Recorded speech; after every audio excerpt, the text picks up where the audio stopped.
More than half of all companies globally are family-owned or operated. Family businesses contribute 70% of the world's GDP and account for 65% of jobs. Their voices are important. Their stories must be told. Brought to you by the award-winning publication, Tharawat magazine. This is the Family Business Voice with your host, Ramia El-Agami.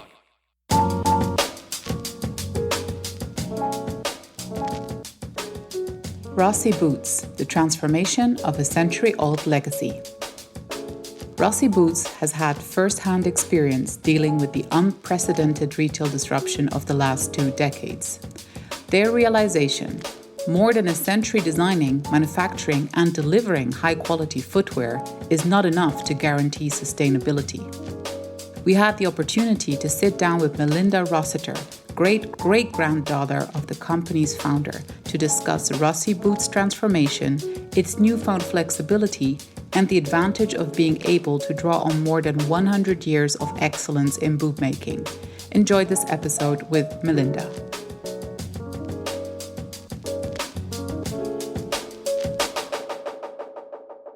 We were really delighted to find out about your story. And so Rossi Boots, we know very little about boots, very looking forward to learning more about boots and the craftsmanship behind them. So we'd love for you to just tell us first the story of where your great-grandfather started this business and how you guys managed to become such a huge name in Australia and internationally as well. Sure. Arthur Edward started his boot business in the backyard shed in 1908. He started making boots there, and then in 1910 he built Unley Road, which is where the business started, and formed Rossiter's Proprietary Limited. It was pretty hard. He moved into that block that he bought with his 4 kids and his wife. So he risked everything for this business. And it was pretty hard for the 5 years after that until probably 1915 when World War I started and he started supplying the army with boots. So he got a lot of support from the government, and that's probably a reason why this business took off, which is interesting now because we get no support. So it's come full circle, but we'll touch on that later. But anyway, so from 1915 onwards, it was a pretty strong business. We supplied the army with boots, and then, of course, World War II in 1940, where it was something like 110,000 army boots that we supplied over a number of years. But in the war years, the number of employees for the business peaked at over 500 people. So that's a very large business for Australia. So obviously he grew incrementally on the back of army boots, but he also an avid sportsman. He played at high-level football and he played at high-level cricket. So he had and formed a lot of associations through both of those sports. And we also made football boots for a number of South Australian National Football League clubs. And that also helped buoy the business up as well once the wars were over. So, yeah, in 1988, if we move forward, just so you understand, he moved into Unley with his family, risked everything, and supplied boots to the army in 1988. It was the first move he did from Unley factory to where we were at Hilton only about a month ago, because we just moved again. Wow. So 1988, he moved from Unley to Hilton, which was a larger property near the airport here in Adelaide. The business has, spent most of its life in Unley, and we've done those last 2 moves only in, the last sort of 20-odd years.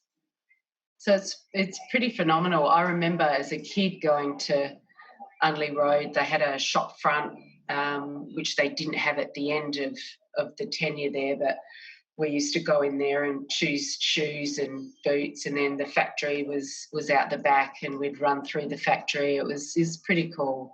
What were the operations like when you were growing up then, when demand obviously was not peaking because of war times, etc.? Like what was the size of the operation? What was the outlook for the family business at that time? It was pretty buoyant. There was not many imported goods at that time. There was no one else importing, and we basically made boots for demand. The interesting thing about the business is back then the factory ran the business, if you know what I mean. Yeah. The processing of the boots, there was never any sales focus in this business whatsoever. Mm-hmm. Pretty much survived on what we could manufacture, Mm-hmm. and we sold everything we manufactured. So the outlook of the business was always good. Were we rich when we grew up? No, weren't. We weren't poor, but we certainly weren't rich. Mm-hmm. It probably should have been a lot further along than it was, but the family was really happy with what it was doing. The shareholders were earning a certain amount every year, and that was just sort of cream on the top of whatever they were earning. So, the outlook was really good. No one was worried about paying salary or paying anything, or everything was up to date. No one owed anything. It was pretty good.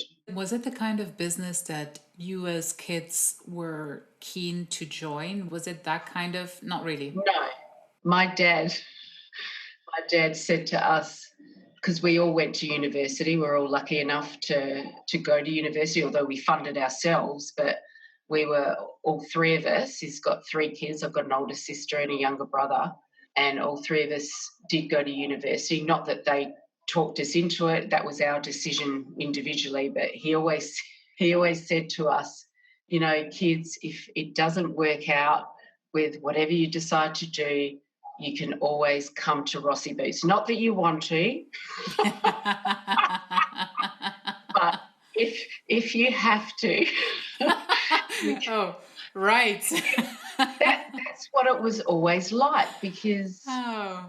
that generation was basically forced into going into the family business. There was no decision for my dad.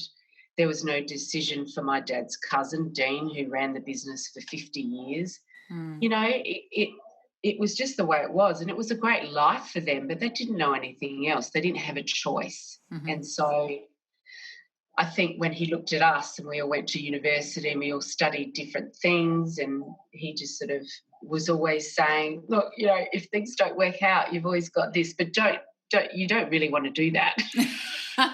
So it's either a case of really honest concern or the best reverse psychology method I've ever heard of. Okay, I'm not sure. I'm not sure, Melinda. I'm not sure. You might have fallen into a very, very smart trap. Okay, I'm not sure.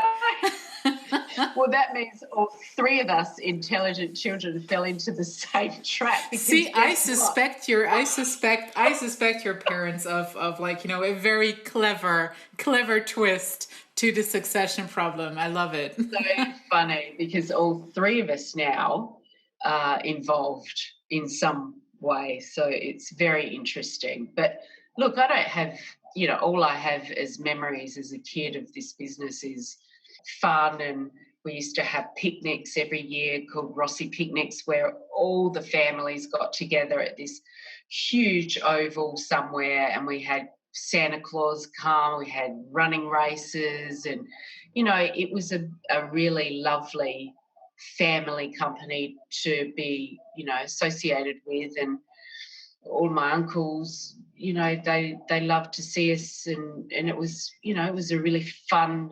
It was a fun place. It was never, although my dad, got up every morning, same time, for all those years. I cannot remember him having a sick day. Mm-hmm. But, Did he love his job? I think he loved the people. He was a rep like I am, and he was very much like me. So we need people to sort of be around, and we can't work at computers for very long. We go a bit haywire. So he was very much like that as well. So I think he loved his customers. Was he passionate about the business side of it? No, my dad wasn't. He would have been quite happy repping for anyone. So it was sort of different for him, whereas my uncle was very passionate about the business. He led the business for many years. So, but you did eventually join, and so did your sister and your brother, and so you know, experiencing the business as a child, as you said, like, you know, quite a fond memories, etc., that you associate with it. How did you find the business once you joined? Like, what was that like? How did you were you surprised by certain things on the inside? Did you guys immediately agree on what needed to happen next? Like, was there a joint vision that you were able to create? Yes, there was a joint vision. It was very difficult to transfer. So my dad's cousin. So my dad left the business, and so did my uncle, who was involved in product design, and he was the one that was out on the road, and he was very in touch with his customers. So a lot of the really good designs came from Colin. That's my uncle. So they had left, and Dean, who's run the business for 50 years, he couldn't let go, and it was a very, very difficult process. He got quite sick, and it was very, very difficult to lead him out of the business and get a new CEO in. And the segment that we're in has changed so dramatically in the last 20 years that the capability of this business to guide itself through what we've had to do in the last 4 to 5 years, the capability wasn't there. It just wasn't there. That they had the heyday years, the years when, you know, really, you know, could you have stuffed up? I don't know. I honestly don't know if you could have come out with a design that wouldn't have worked, you know, because you already had the designs that were working. So what we found was, what we inherited was a whole heap of different styles, a third of which were working really well and the rest were rubbish. So we've had to do everything to this business. You know, we've had to manage people out, we've had to retrench, we've had to, people have left. We've changed everything in this business in the last 4 years. It's been hard work, and sometimes really tedious and difficult. And, you know, now my husband works in the business as well. They poached him along the way. My sister, my brother started out, he was on the board anyway, but then he became chairman of the board. That's a very tough thing to go through, I think, right? Like, in the sense that, how do you emotionally keep the family intact, but at the same time face business realities? So how did you, amongst siblings, were you guys aligned? At least, did you have that advantage? Or we were aligned. This story, though, isn't uncommon in family businesses, as you would know, especially as they change from generation to generation.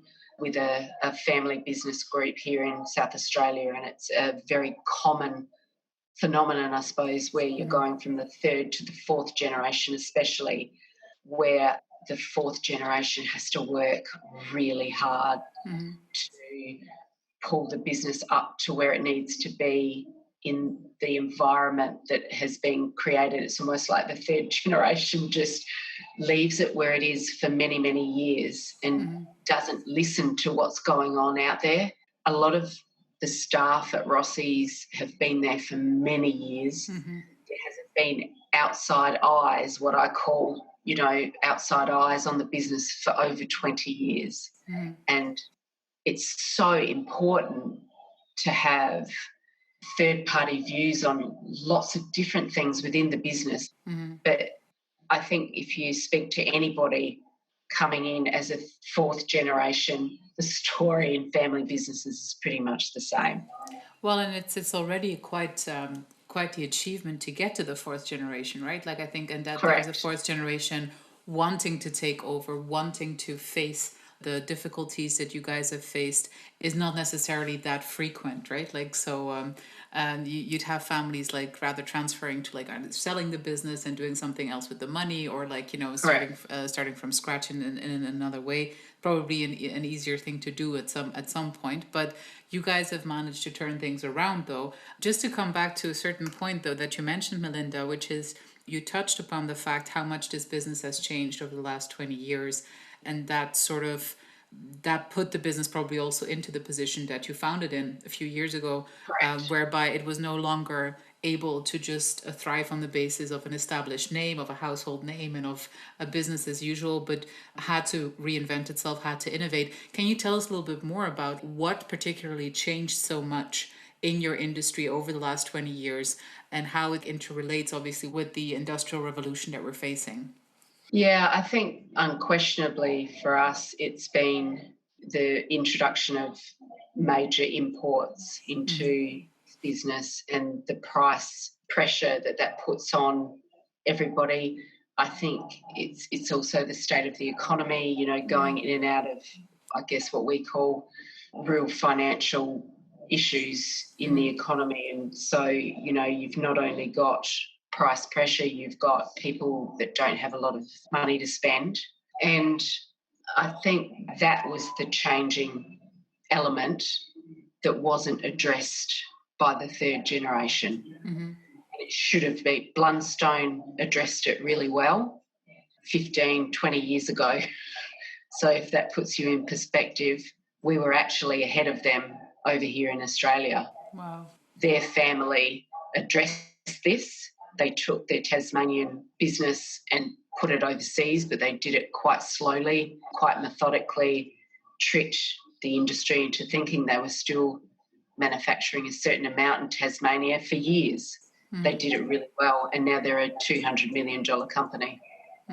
It's a phenomenal story. Theirs is a phenomenal story. Ours isn't. It will be again, I am certain. Let's stay very optimistic. Unless you're doing the reverse psychology thing that your parents have taught you. I wish I was. But they're like, it's such an interesting phenomenon that you're describing. And as you said, Melinda, by no means uncommon within family businesses, of course, actually very frequent. Just as maybe as also like a signaling to the outside here, to people listening to this or reading this.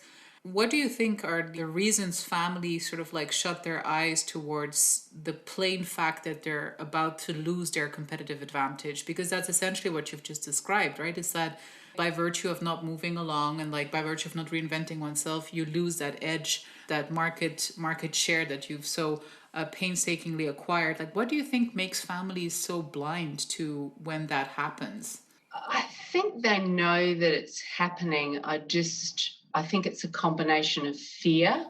I think it's also a combination of not having the tools and the experience and the knowledge to navigate their way through. And that goes hand in hand with the fear, I think. They did try. They did attempt on a number of occasions to import, to try to use a formula to assist. So they saw the problem. It wasn't that they didn't see it. It's just that I don't think, my opinion is they didn't have the skills and the know-how to be able to do it. And that was a culture. And culture is indeed also what now you guys have changed very drastically, because it's felt from the outside that today you are a very forward-looking and a very inclusive culture. It's felt from the branding and everything that's there, and the messaging is very, very strong. That's what attracted us in the first place to interviewing you even. So that's an incredible job done then in such a short time.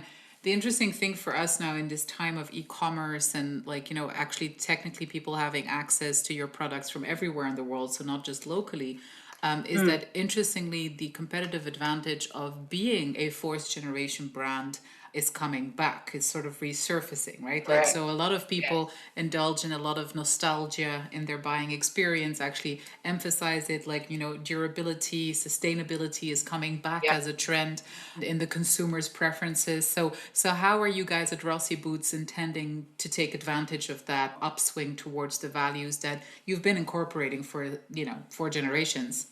Yeah, I think for us it's stabilising the business at this point and establishing what we're really good at, which is work boots, but also dabbling in other areas. But everything we make, whether it's made in Australia, which a percentage of our product is, or whether or not we bring it from overseas and import it, it's all got the same formula. It's all double stitched. It's all back darted. It's all, the leather is always, you know, a certain depth, and it's always from a particular place in the world.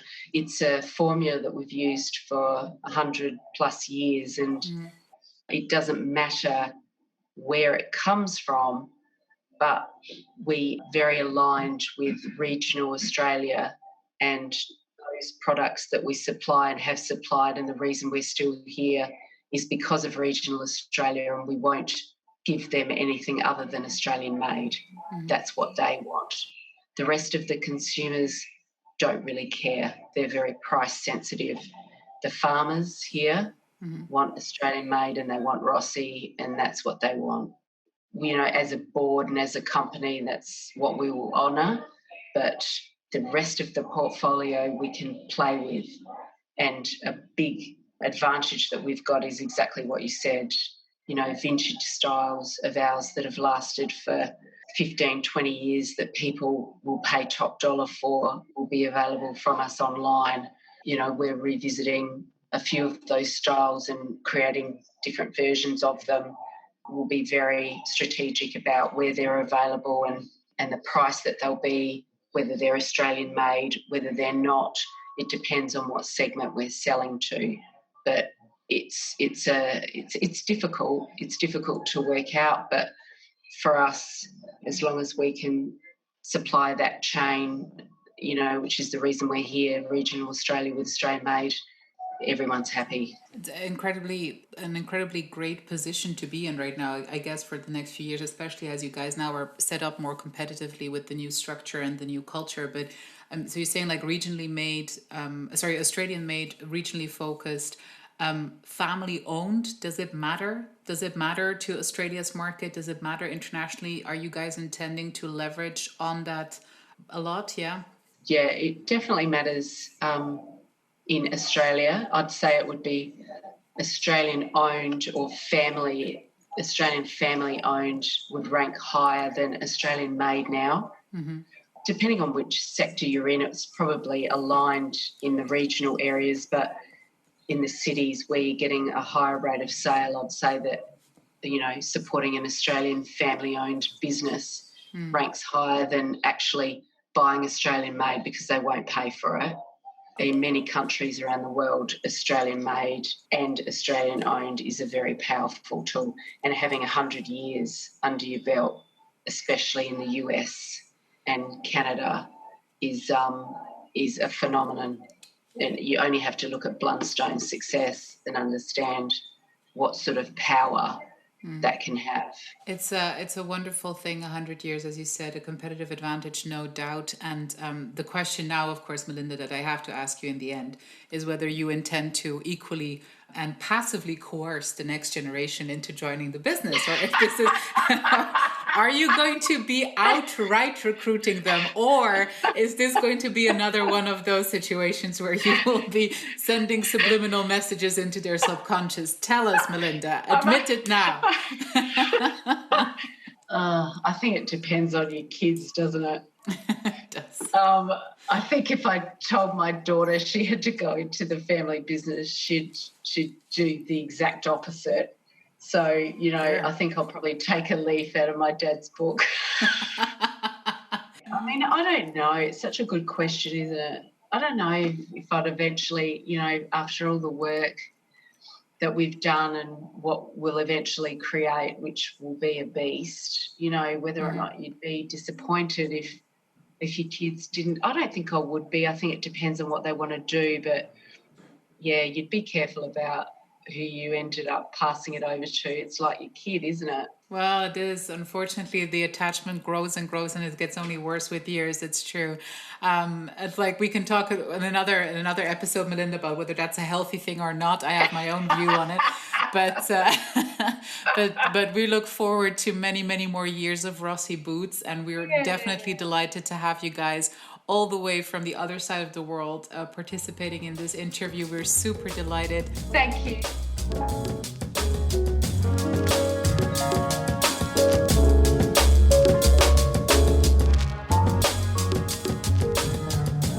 Thank you for listening to the Family Business Voice. Subscribe to our channels now on iTunes, TuneIn, Stitcher, or Spotify to be notified of our weekly episodes.